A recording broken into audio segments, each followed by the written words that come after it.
ingin mempresentasikan materi kami, yang mana materi ini berhubungan sama cara pembelajarannya atau bahkan pembahasan secara menyeluruh. Di sini saya bersama teman-teman saya, yang pertama adalah Diana Putasari, lalu ada Yadawati, dan Nusantara. Kerja. Kami di sini akan menjelaskan terkait materi yang akan kami sampaikan ini yang bernama Functional Linguistics and English Language Teaching. Jadi hari ini, so for the first one, I will explain to you about the definition of systematic functional linguistics. Perhaps I will give you the explanation in English only about this language. So first we have to understand the definition of systematic functional language. You see, in bahasa Indonesia, bahasa Inggrisnya sesuatu itu terkadang beda dengan bahasa Indonesia dalam rangka-rangka Indonesia saja. Nah, the meaning of that is when you learn a language, ketika kita melakukan pembelajaran bahasa, maka nama pembelajarannya itu bukan bahasa. Kalau misal kita mempelajari bahasa, itu artinya istilahnya adalah linguistik, ilmu linguistik, dan seperti itu.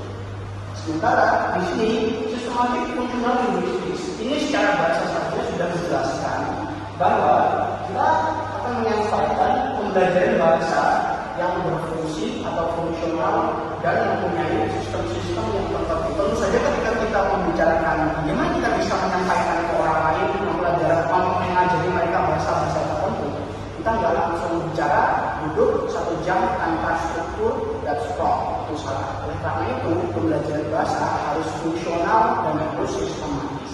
Kita baca penjelasan di sini. Pendekatan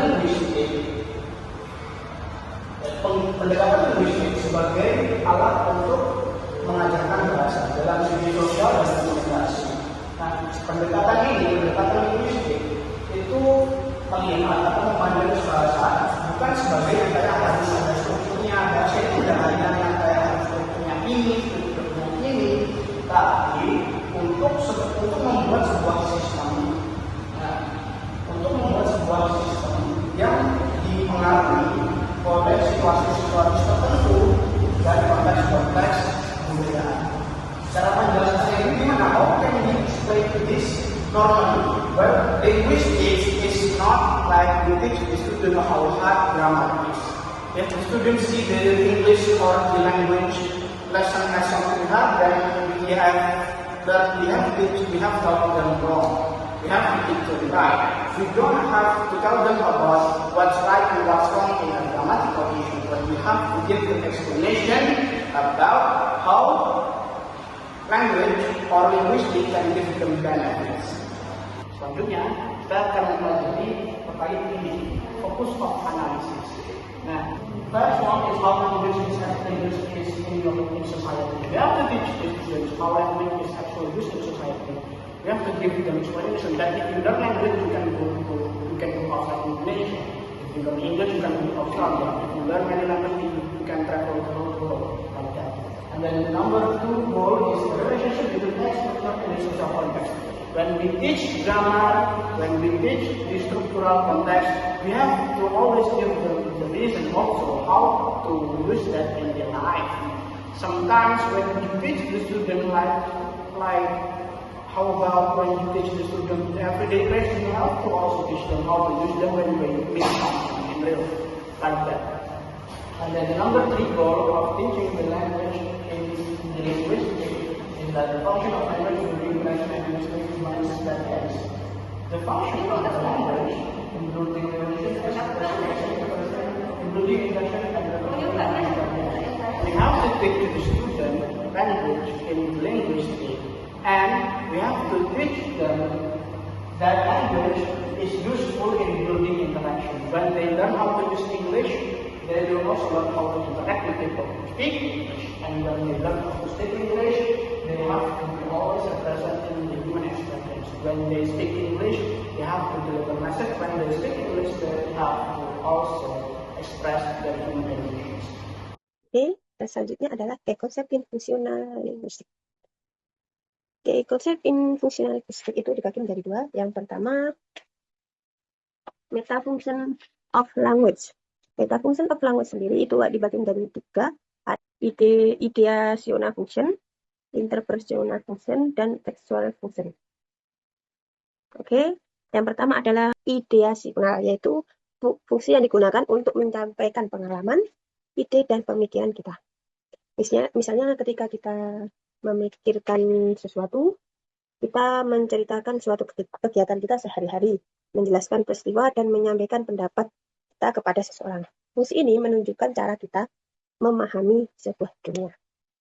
Yang kedua, fungsi interpersonal. Ini fungsi yang berkaitan dengan hubungan sosial. Melalui bahasa, kita bisa menyapa, menyampaikan perasaan, memberi saran, atau meminta bantuan. Contohnya, saat kita berkata, how are you? Or thank you. Itu semua bertujuan membangun suatu hubungan sosial. Yang ketiga, fungsi tekstual, yakni fungsi yang membantu menyusun kata dan kalimat menjadi teks yang runtut dan mudah dipahami. Contohnya, penggunaan kata hubung, lalu paragraf, urutan ide yang jelas. So, ketika fungsi ini saling bekerja sama agar komunikasi menjadi efektif dan bermakna. Oke, kita akan membahas yang pertama adalah register. Register adalah variasi bahasa yang berdasarkan situasi. Register terdiri dari 3 unsur, yakni field, topik atau kegiatan yang sedang dibahas. Contohnya membahas tugas sekolah atau pertandingan sepak bola, voli, dan lainnya. Yang kedua, tenor. Tenor adalah siapa yang berbicara dan bagaimana hubungan mereka. Contohnya guru dengan siswa, teman dengan teman, atau anak dengan orang tua. Lalu ada mode. Mode adalah media yang digunakan dalam berkomunikasi. Bisa lisan atau tulisan, berupa percakapan, surat, pesan, dan yang lain. Jadi, cara kita berbicara akan berubah sesuai situasi. Lalu yang kedua, genre. Genre adalah jenis teks yang memiliki tujuan sosial tertentu. Contohnya, naratif itu berupa sesuatu yang menghibur. Lalu prosedur untuk memberikan suatu instruksi. Lalu ada eksposisi untuk menyampaikan suatu pendapat. Jadi setiap genre memiliki struktur khas yang orientasi, konflik, atau menyelesaikan suatu masalah dalam teks naratif. Nah, sekarang kita masuk ke pembahasan apa itu ILT. Jadi, ILT itu adalah sebenarnya kayak bidang profesional yang fokus pada teori dan praktek untuk mengajarkan bahasa Inggris kepada orang yang bahasa aslinya bukan bahasa Inggris. Nah, di sini fokus kita bukan lagi sekedar terjemahin kata per kata, tapi bagaimana caranya kita menciptakan inklusi yang efektif melalui lingkungan belajar yang interaktif dan sesuai dengan riset. Kemudian ada poin-poin yang paling penting, yakni target kita bukan cuma bikin orang itu kayak tahu saja, tapi kita gimana caranya supaya orang yang sedang belajar itu bisa menerapkannya dalam kehidupan kita. Terus, untuk mencapai tujuan komunikasi tadi, kita perlu membagi 2 hal yang saling melengkapi. Yang pertama ada language komponen atau sederhananya kita sebut alat untuk digunakan. Yang pertama ada grammar. Tujuannya adalah supaya mereka paham aturan dan struktur kalimatnya. Terus yang kedua adalah vocabulary. Tujuannya biar pilihan kata makin banyak dan ekspresinya makin tepat. Terus yang ketiga ada pronunciation. Ini digunakan agar ketika kita ngobrol suaranya jelas dan orang lain juga paham. Terus yang kedua ada macro skill. Sederhananya itu sebagai cara pakai dari alat yang tadi. Ada receptive skill, di sini ada listening dan reading. Siswa belajar bagaimana cara mereka menyerap dan mengolah informasi yang mereka terima dari apa yang sudah dijelaskan. Terus yang kedua ada productive skill. Di sini ada speaking dan writing.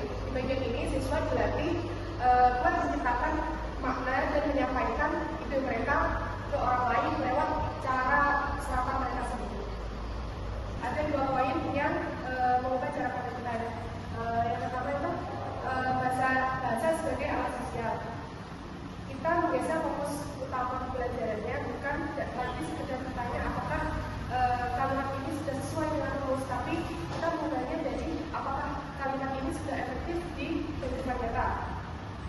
Terus analisis kontekstual, SFL memberikan alat bagi guru untuk mengajarkan bagaimana makna sebuah bahasa bisa berubah-ubah tergantung pada siapa audiensnya atau pendengar dan apa tujuannya dan gimana lokasinya. Intinya SFL membantu kita menggunakan bahasa yang tepat di situasi yang tepat pula.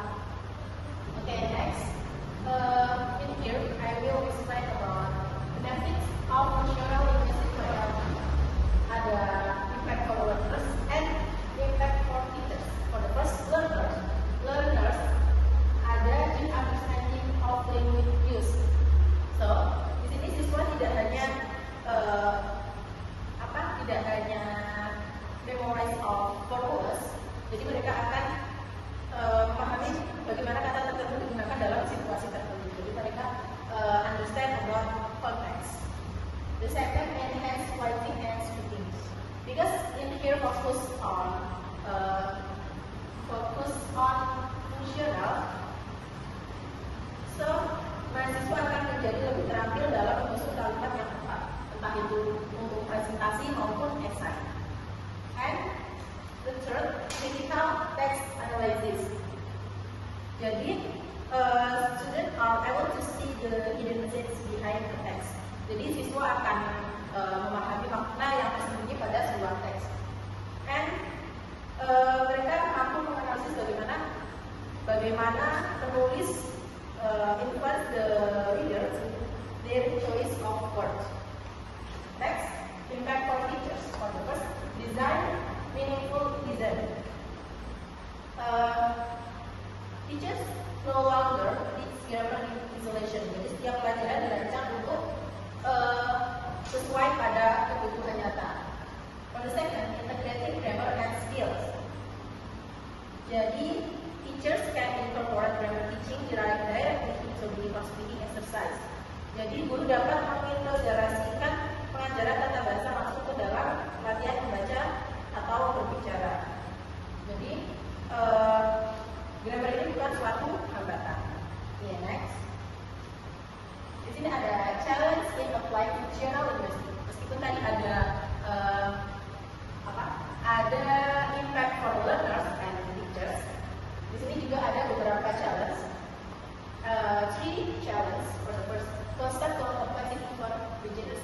Terms in SFL such as sensitivity and often feel very technical and difficult for beginner students or those who are accustomed to traditional learning. Jadi ini perbedaan antara pengajaran tradisional ke modern. Yang awalnya kita belajar tentang subjek, verb, objek, tiba-tiba kita dikenalkan tentang istilah baru, ada aktor, proses, and goal. Jadi mereka akan berpikir lagi untuk memetakan pemahaman tersebut. Terus yang kedua ada the need for teacher expertise. Teacher cannot rely solely on standard textbook. They need special training to understand how to analyze and functional before teaching them. Jadi guru tidak boleh fokus on text on book. So guru harus have a training special to understand how to analyze text. Soalnya tanpa pengajaran mendalam, guru akan kebingungan ketika siswa memiliki critical thinking, guru tidak akan bisa menjawab jawaban tersebut dengan benar. Maka penting guru untuk special training. And strategy adaptation for learners level. There is no one size fits all model. The functional approach must be adapted based on the needs, learning proficiency level, and learning objective of the student. Jadi kita tidak boleh menyamaratakan pengajaran ketat tentang bahasa Inggris. Di sini ada istilah one size fits all. Satu ukuran untuk semua model. Jadi contohnya di sini ada age,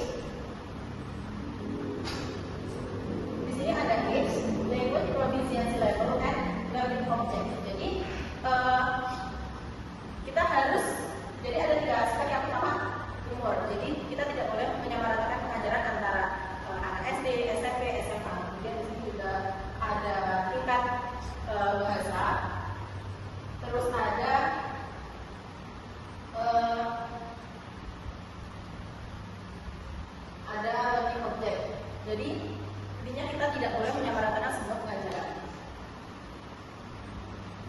Oke, kita lanjut ke slide berikutnya, yaitu conclusion. Bridging theory and practice for better learning emphasize that functional linguistics is not merely an academic theory, but a fundamental framework that resets how English is taught and learned by prioritizing meaning and function of the form.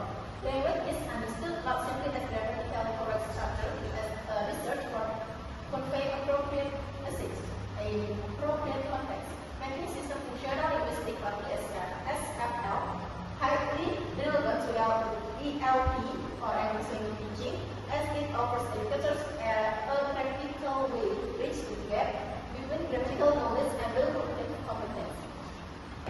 Sebagai kesimpulan, SFL atau sistem fungsional linguistik menegaskan bahwa belajar bahasa Inggris bukan hanya soal menghafal struktur yang benar secara gramatikal, namun pada intinya pendekatan SFL ini yaitu untuk menjembatani bagaimana kita belajar teori secara teori di kelas untuk diterapkan langsung pada dunia luar oleh siswa secara nyata.